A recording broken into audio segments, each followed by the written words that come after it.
Blessings, blessings, blessings. Welcome, my listener, to this amazing channel. My name is Sam King, and I present to you the audio version of the Bible as it is written. Kindly let us subscribe and share with our friends as we celebrate the good news of our Lord Jesus Christ. And today we will look into the book of Judges, chapter number 20, and I read, Then all Israel from Dan to Beersheba and from the land of Gilead came together as one and assembled before the Lord in Mizpah. The leaders of all the people of the tribes of Israel took their places in the assembly of God's people, 400,000 men armed with swords. The Benjamite heard that Israel had gone up to Mizpah. Then the Israelites said, Tell us how this awful thing happened. So the Levite, the husband of the murdered woman, said, I and my concubine came to Gibeah in Benjamin to spend the night. During the night, the men of Gibeah came after me and surrounded the house, intending to kill me. They raped my concubine, and she died. I took my concubine, cut her into pieces, and sent one piece to each region of Israel's inheritance, because they committed this lewd and outrageous act in Israel. Now all you Israelites, speak up and tell me what you have decided to do. All the men rose up together as one, saying, None of us will go home. No, not one of us will return to his house.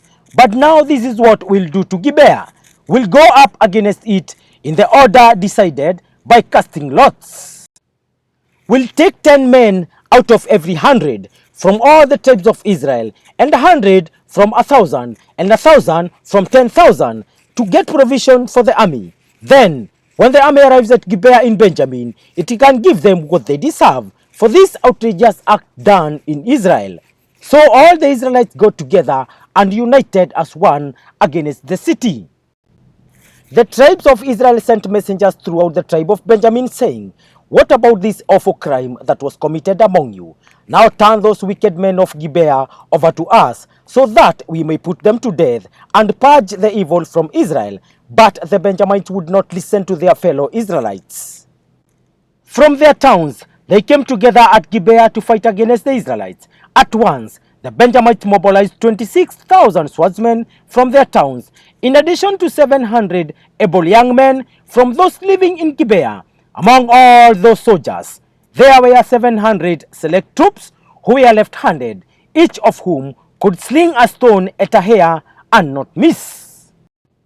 Israel, apart from Benjamin, mustered 400,000 swordsmen, all of them fit for battle. The Israelites went up to Bethel and inquired of God. They said, Who of us is to go up first to fight against the Benjamites? The Lord replied, Judah shall go first.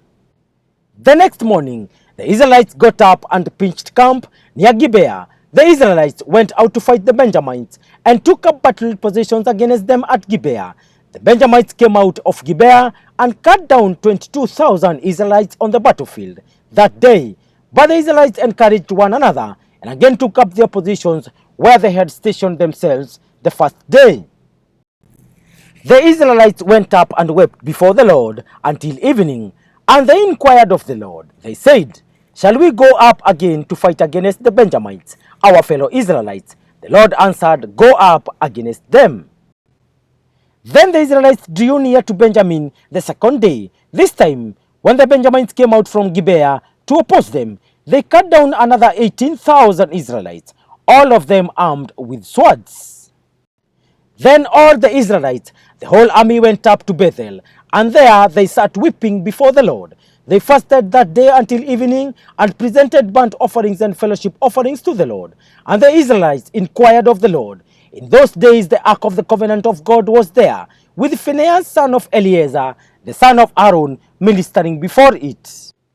They asked, Shall we go up again to fight against the Benjamites, our fellow Israelites, or not?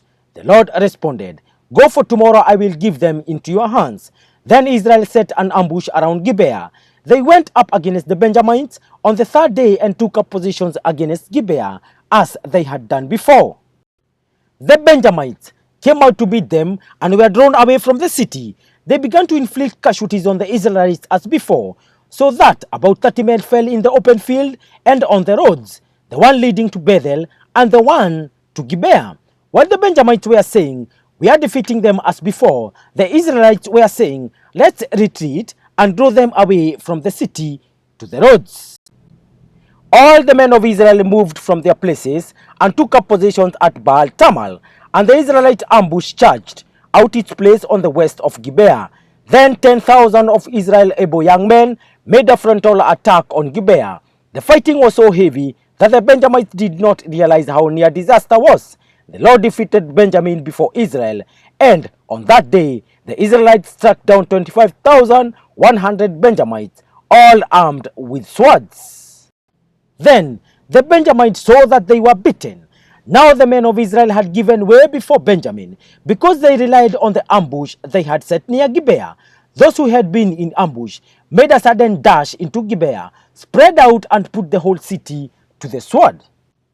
The Israelites had arranged with the ambush that they should send up a great cloud of smoke from the city, and then the Israelites would counterattack. The Benjamites had begun to inflict casualties on the Israelites, about 30, and they said, we are defeating them as in the first battle.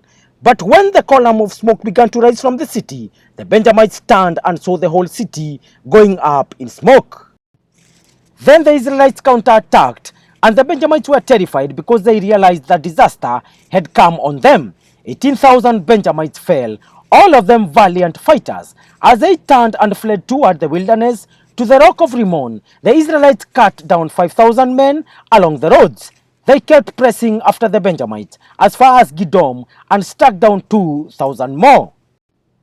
On that day, 25,000 Benjamite swordsmen fell, all of them valiant fighters, but 600 of them turned and fled into the wilderness to the rock of Rimmon, where they stayed 4 months. The men of Israel went back to Benjamin and put all the towns to the sword, including the animals and everything else they found. All the towns they came across, they set on fire. Thank you, listener. That marks the end of today's presentation.